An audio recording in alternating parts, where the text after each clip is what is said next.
Hey, good morning.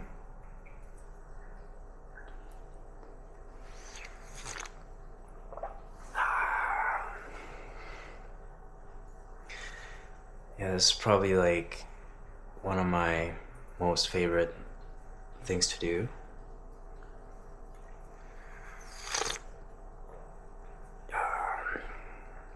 Just having coffee in the morning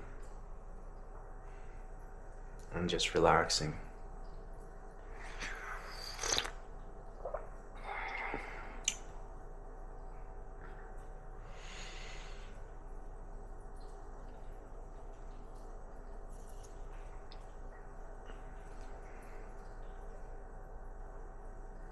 I typically drink coffee, um, one by one, right? Regular. And then I just pretty much sit on the couch.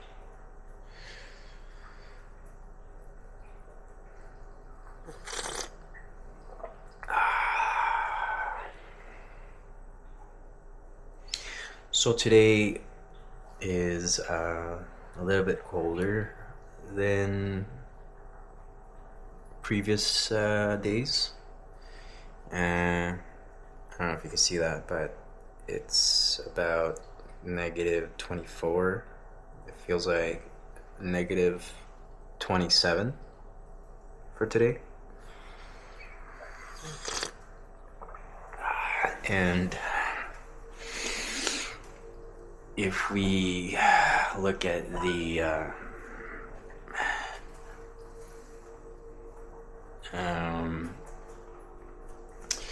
if we look at the temperature, internal temperature here, so I just bought this from Amazon, um, you know, just to keep track of the temperature and the humidity, I guess, in the fish room. So it's about 22.2 Celsius in the fish room. It's about 27 relative humidity. I think that's what RH is. So it is quite cold, but I mean, 22 degrees is still above room temperature, which is pretty nice considering it's like negative 24 outside, and it's right by the window.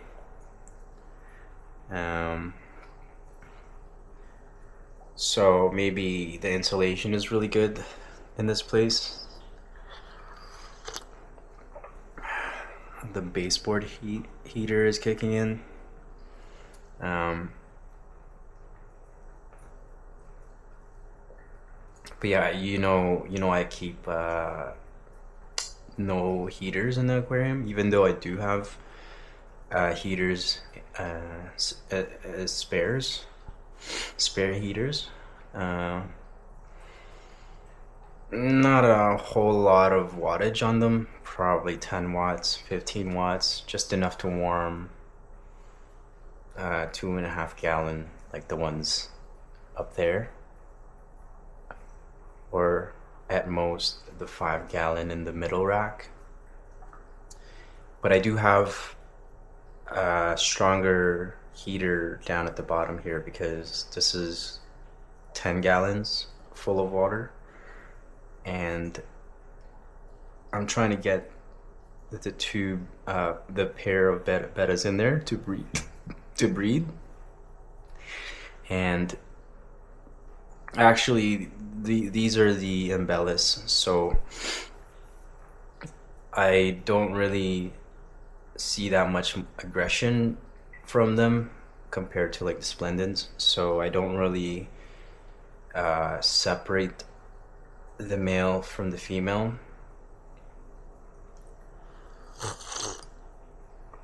I kind of just let them live together, kind of like a natural way of, um, you know, how you would see them in the wild.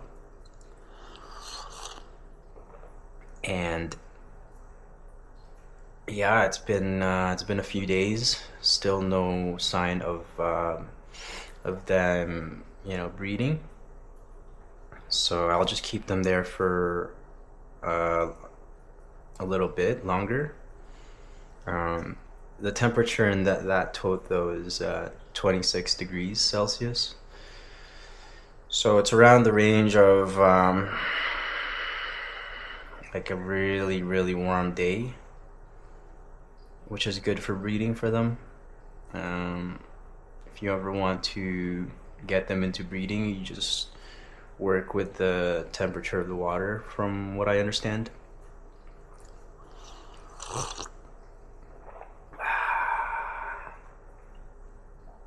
But yeah, this is what I do every morning. I just sit down, have a coffee, think about the day, what I'm gonna do, you know, and kind of just reflect, listen to the water.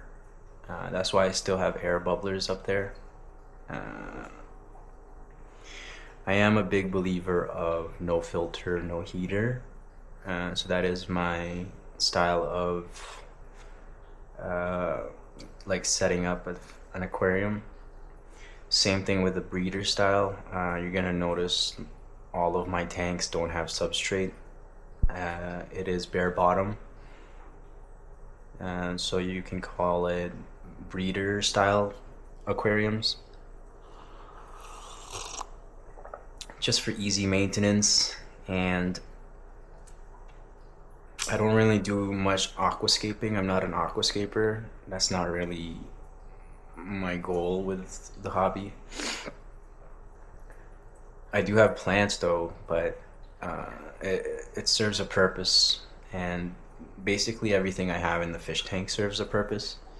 So you're gonna see I have ceramic media on the bottom of the tanks, the white cylinder things. Typically, those are put into canister filters or mechanical filters, but I just spread them out in each tank, except for these two. These two are bare bottom, no ceramic media.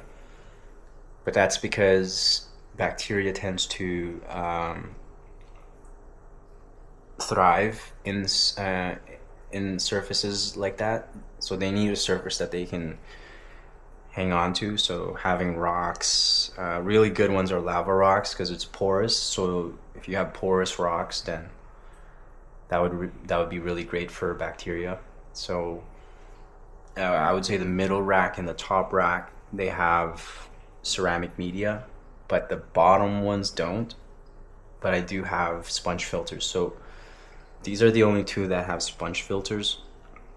And with sponge filters, bacteria still, thrive within the sponge itself. So I don't really need to put in ceramic media in there. But you can tell me in the comments if I do need it still. But personally, I don't put the ceramic media just because I'm also prepping it for when they breed, and I just want to have more space for the fry to swim around, easier maintenance, easier to see them. And so that's why it's just as plain as you can see right there. Uh, and in terms of tannins and, uh, you know, decorative elements, I just grabbed the leaves from outside, and as you can see over there, I have a jar full of leaves just for whenever I need to stock the tank with tannins, because they do release tannins, and almond leaves are great. I do have almond leaves as well, but I use them sparingly because they do cost money compared to just going outside and picking up those leaves. Luckily, I picked them up before it started snowing, so there's not much. They're very dry, I guess. But what I did the other day was when I picked up the leaves, I actually picked up a spider. Um, and then when I put the leaves in the tote the next day, I found that same spider swimming on the water surface. So just kind of have to watch what you grab and pick up, especially if it's just out in the in you know outside. You want to make sure like the leaves are free from pesticides or any you know like dog urine or whatever, right? Or even free from insects, if that's your thing. For me, like, I was surprised that I saw that spider, but I released it outside after I saw it, so it's no big deal. And I don't think it was poisonous or venomous. I don't think we have that kind of spider here in Canada, so I wasn't really worried that much about it. But it's still something to consider when you're grabbing things from outside. So, but yeah, they're all doing great, even though it is lower temp. Because typically the internal temperature in here is 24 degrees Celsius, and right now it's 22.2. So even though it's negative 24 Celsius outside, the drop of 2 degrees inside is not much actually. So it's doing a really good job of insulating. This room is doing a good job of keeping the warmth in.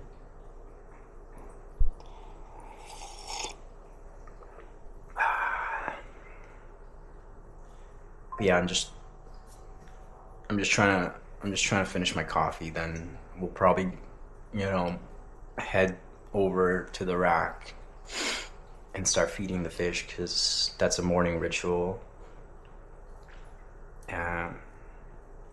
Maybe top up if some of them are running low. As you can tell, I already have treated water down there that I prepare ahead of time, just so that it's ready to go whenever I need it. And like I said in the other video, I have two different types of water. One of them has tannins already in it, and one don't. And it just depends on how dark I want the water to be, or how clear I want it to be. So if I want a much more darker water, then I just add more tannins filled water. And what you could do is, if you don't have like, for example, if you just have a betta tank and you don't have any snails or shrimp eating the biofilm from almond leaves, then you can actually just put the almond leaves directly into a container like that, and let it break down in the container, so that when you're pouring the water into the fish tank, a lot of the beneficial tannins and nutrients from the almond leaves is still going into the water, without making a mess. Because when these leaves break down, they do create a lot of debris, and if you don't have like shrimp to clean that up, then it just creates a mess for you to clean up later. So if you don't want to do that, you can just put the almond leaves in a container and do it that way. So at least the fish still get the beneficial nutrients from the almond leaves. But what I do is I don't do that, because I have powdered tannins. So powdered tannins is more concentrated. I just need a little bit, maybe a pinch of it, and it's good enough to give that kind of color. The more I add, the darker the water is, but don't want to do that. And most of the almond leaves I just put in the shrimp tank, because they love to eat dead leaves. And that's pretty much what I do with my actual plants, my house plants. It's not here, you're not going to see them here, but whenever there's a dead leaf, I just take that dead leaf and put it in the shrimp tank as free food for them. Because over time, that dead leaf will create biofilm, and that's really what the shrimp love to eat, is biofilm. But um, I don't just feed them biofilm. I also supplement it with bottom feeder food. So it's good to have bottom feeder food for them as well. You can't just strictly rely on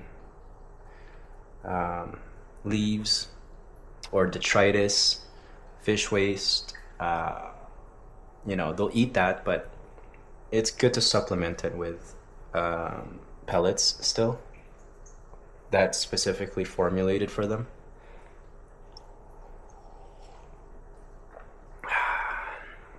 And in a sec, I'm going to show you the types of food that I feed them.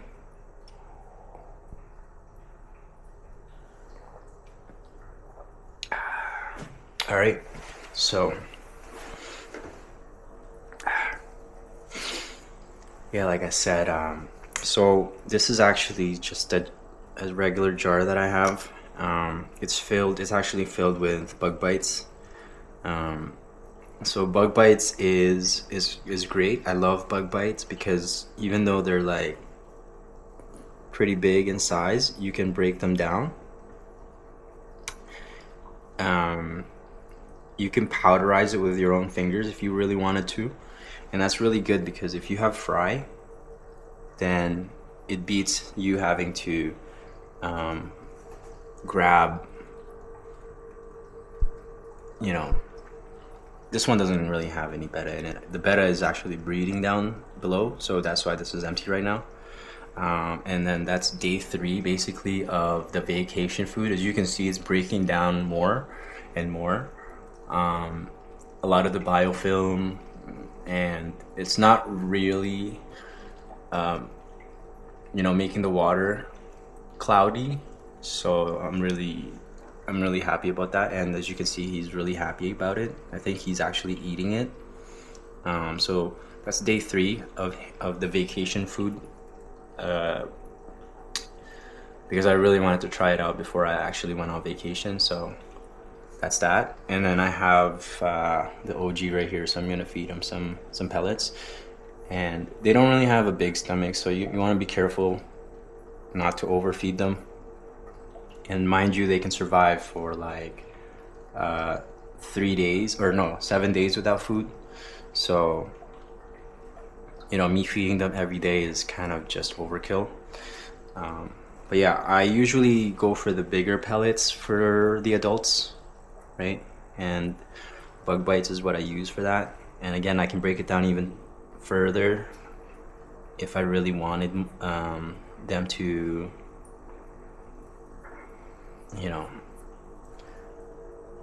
as you can see, there's the fish right there.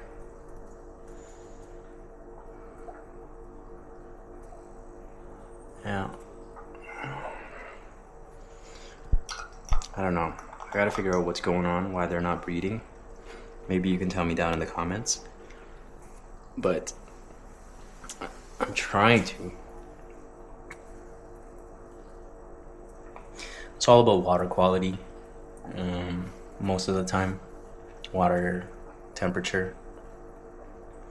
So I got the temperature right. I think the pH is too high just from the water that I have local. I have to find some sort of solution here to lower the pH. I know there's some solutions that are found online or at the local pet store that has pH down or pH up, depending on if you want to increase the pH or decrease it. I think that's what I gotta do. I gotta do pH down on all my tanks, because locally, my fish tank or my water from the sink, from the tap, it's just it's too high in pH. So yeah, this is my other food. This is bought locally. It's called Peter's Crustacean Crunch, and it's basically a nutritional balanced diet. So it's kind of like just smaller pellets of shrimp, something like that. I think it is shrimp. And I just feed it to these fish right here because these are and I have the juvenile betta in here as well, so I have to be mindful of that. I want to make sure it gets the proper amount of food as well. So yeah, I just, put in a little bit in there for the juveniles. As you can see, there's the juvenile betta right there. So I still can't tell if it's a male or a female. It's starting to look like a male just because of the finnage, but we'll see. As you can see, the biomedia filter is here as well. So that's basically what my substrate is, just biomedia filter. Biomedia, ceramic media. And so just to end the feeding, I'm gonna feed them with Bug Bites bottom feeder, as I mentioned. This thing is really great because it sinks, so they don't have to go to the surface to eat it, and that's why it's called bottom feeder. So it's good for like cories and just fish that hang on the bottom level, because there are fish that like to chill on the bottom. There are fish that are just in the middle of the water column, and then there are those who like to hang out at the surface of the water. So you want to just buy food that works. And I try not to feed the betta with this. It tries to eat it.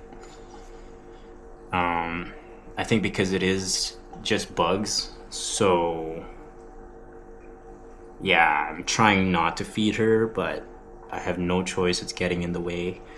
They're not really going for it, so she's going for it. Yeah, there's nothing I can do about that. It's just first come, first serve. I already fed her, but now she's going after the shrimp food. So, but as you can tell, she's happy. Like, she has her fins spread out like that, and the coloration is vibrant, so that's a good sign. And again, I tested my water quality on all these tanks. It's just the pH I'm really having a problem with. It is really high, and let's see, if I were to talk about the pH, then it's somewhere around 7.8 to 8.4, which is like borderline okay and not okay. So I gotta figure that out. But the good thing about bettas are they are hardy fish. So even though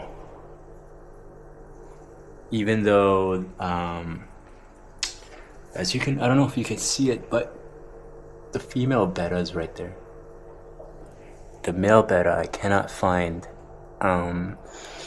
But yeah, these are hardy fish. They have a labyrinth organ, so they can use it like how we use our lungs to breathe air, and that's the same thing that they use to build their bubble nest, is their labyrinth organ, which allows them to take a gulp of air. And that is a key evolutionary feature that I'm interested in, because even though the water quality is bad, they can still breathe above surface to compensate for the bad quality of water. It's not ideal, but it just means that they're not prone to dying as easily. It's not just they're relying on absorbing the water for breathing, for oxygen. So yeah, I think that's that. I mean, that's what makes them really hardy. So the gouramis are like this. Anything that has a labyrinth organ, I would say is considered more hardy than a fish that is not equipped with a labyrinth organ. so the survival rate is much more. So yeah, I hope you enjoyed the video of me just, you know, feeding the fish and just talking about some stuff that I do and some of the facts surrounding the betta fish.